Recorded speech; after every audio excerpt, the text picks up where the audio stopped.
Sunday, December 29th, 1957, and the eyes of the sports world turn to Detroit, Michigan for professional football's World's Championship.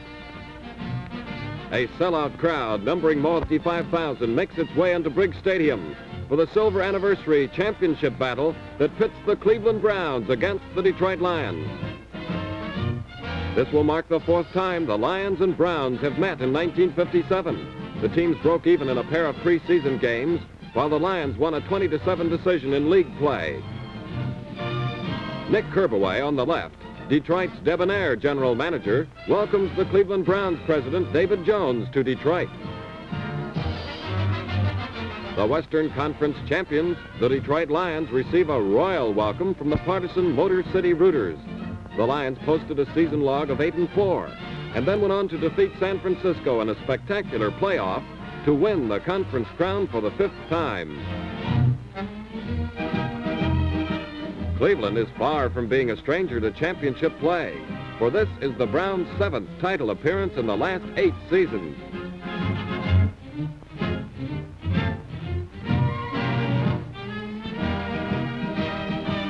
Under the direction of Coach Paul Blanchett, Brown's coaching record is one of football's finest. In number 15, Tommy O'Connell, Cleveland has the league's leading passer. During the season, O'Connell completed better than 57% of his passes. The Browns also own the league's leading ground gainer. He's Jim Brown, 225-pound fullback from Syracuse, who gained 942 yards while earning Rookie of the Year laurels.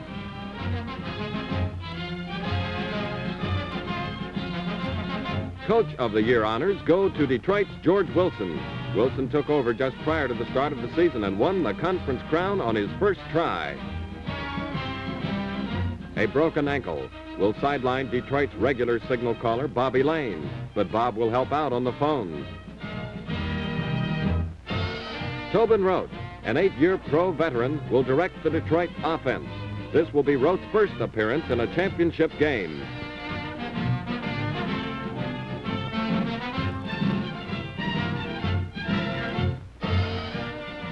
Howard Hopalong Cassidy, former All-American from Ohio State, is the Lions' chief breakaway threat.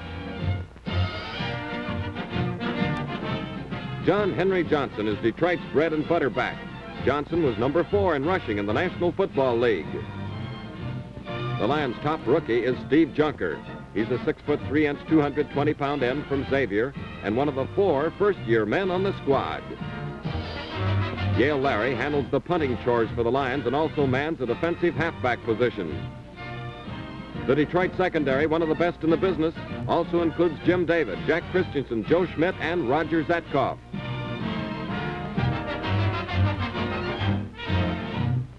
Cleveland co-captains Mike McCormick, number 74, and number 70, Don Colo, win the coin toss from Tobin Rote and Joe Schmidt, and the Browns will receive.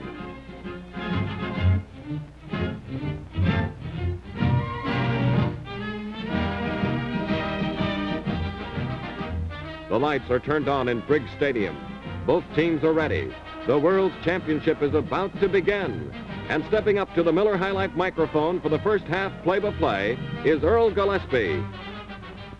Thank you, Chris Schenkel, and that's Jim Martin kicking off for Detroit.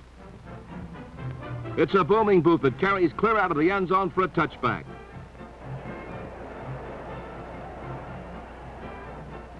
Cleveland puts the ball in play from its 20-yard line.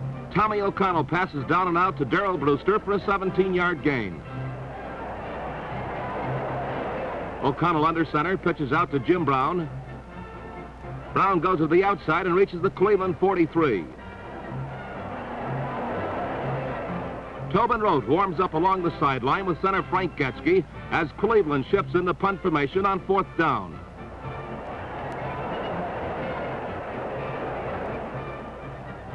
Kenny Kahn, standing on his own 30, gets the kick away.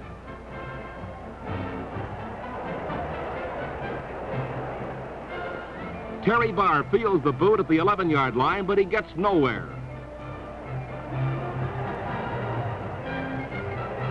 The Lions feature a 4-game winning streak, and they were the hottest team in the league for the last half of the season.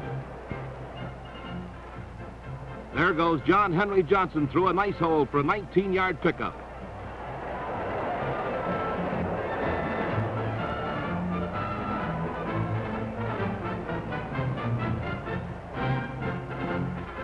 Tobin Road steps back into the passing pocket.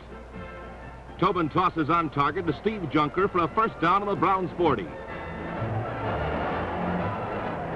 When Road is right, you can't go wrong. Tobin pinpoints Jim Dorn with a pass that's good for 13 yards.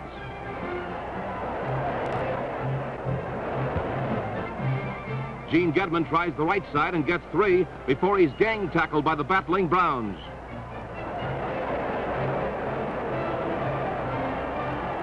That's Tobin Road fading the pass. Cassidy sprints into the end zone, but the ball is batted away in a fine piece of defensive play by Warren Lahr. It's 4th and 7 for the Lions on the Cleveland 23. Place-kicking specialist Jim Martin lines up for a field goal attempt. Martin's placement bisects the crossbar, and Detroit scores first in the World's Championship to lead Cleveland 3-0.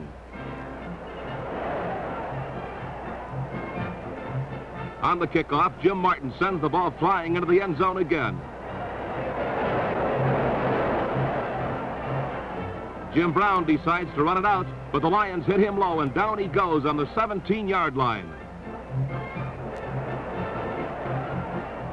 Tommy O'Connell, a dead-eye short passer, hits the mark with a 9-yard shot to Ray Renfro.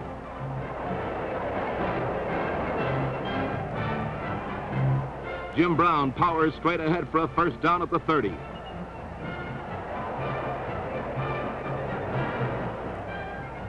O'Connell goes back to throw again, but he runs into a roadblock. Lion linebacker Bob Long pulls in this pass and legs it 17 yards to the Cleveland 19 as Detroit threatens for the second time.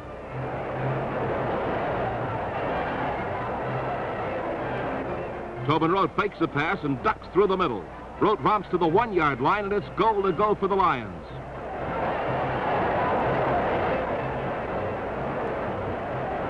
On a quarterback sneak, Tobin Road rams into the end zone. The Lions, 3-point underdogs, lead the Browns 9-0. Jim Martin adds the extra point, and with 4 minutes remaining in the first quarter, the score is Detroit 10, Cleveland 0.